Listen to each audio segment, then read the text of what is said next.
Gidiyor abi, biliyor musun?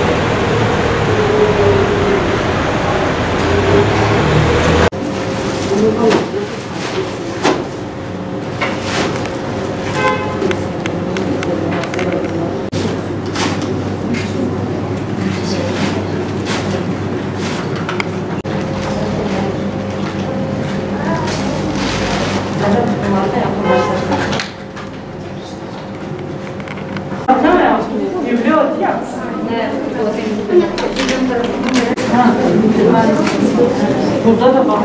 Şurada da var. Tamam, burada da var. Burası var. Oraya diyor.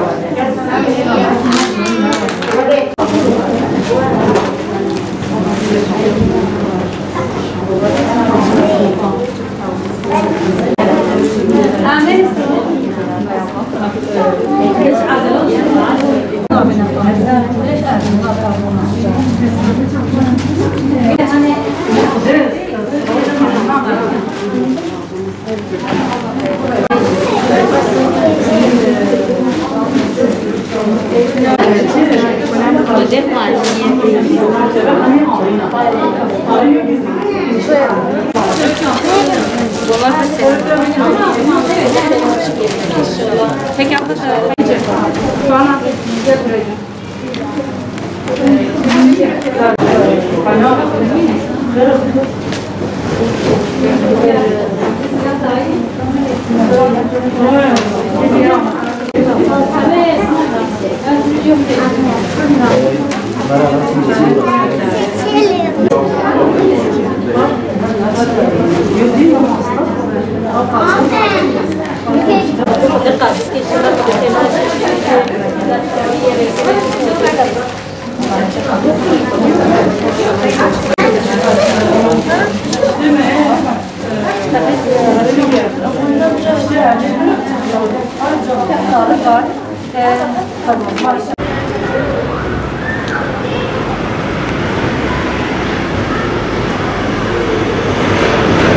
Bismillahirrahmanirrahim.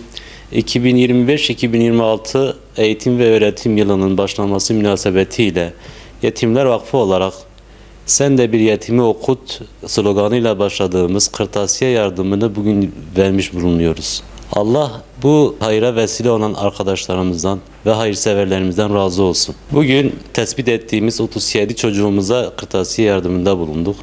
İnşallah Allah nasip ederse önümüzdeki günlerde de bu programı sürdürmeyi düşünüyoruz. Her sene olduğu gibi ne kadar çok yetime ulaşırsak o kadar bizim için kârdır.